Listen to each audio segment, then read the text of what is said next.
Behind me lay the green and vast flatlands of central Argentina known as the Pampas. In the mid-19th century, these grassy plains were home to nomadic Indian tribes and wandering gauchos. Today, Argentina is home to nearly 40 million people of mostly European descent, and these Pampas are at the heart of its economy, producing much of the world's supply of corn, wheat, and soybeans. On Christmas Day in 1925, 78 years after Brigham Young arrived in the sagebrush-covered expanse of the Valley of the Great Salt Lake, Elder Melvin J. Ballard of the Quorum of the 12 Apostles dedicated Argentina to the preaching of the restored gospel of Jesus Christ.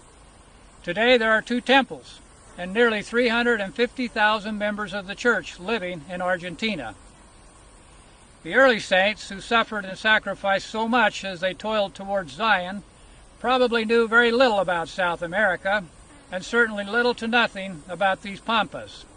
Their concern was for the trials of the long trail and getting their families to Zion. And even though the historical record is clear that many understood that their sacrifice would have an impact on their children and their children's children, they never dreamed that nearly a century and a half in the future, and almost 6,000 miles away, scores of young Latter-day Saints would listen to their stories in Spanish as they participate in handcart treks across these beautiful Pampas. And little did they know how their stories would touch the hearts of those young modern-day pioneers of the church.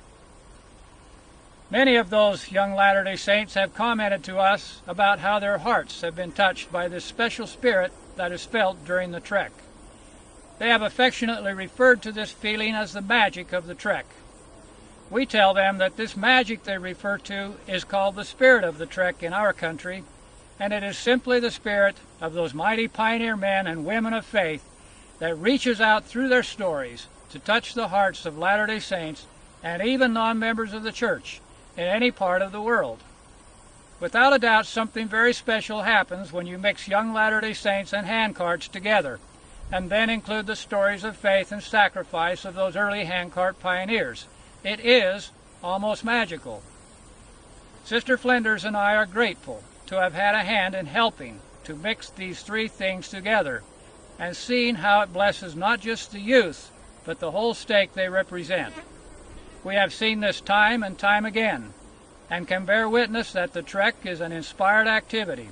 It provides a unique environment that helps prepare the hearts of the youth to fill the Spirit and be taught gospel principles. If planned and carried out by inspired leaders, it can be a powerful and unforgettable experience that will strengthen the youth and help prepare them to walk with faith and courage as they face the trials of their own personal trek through life.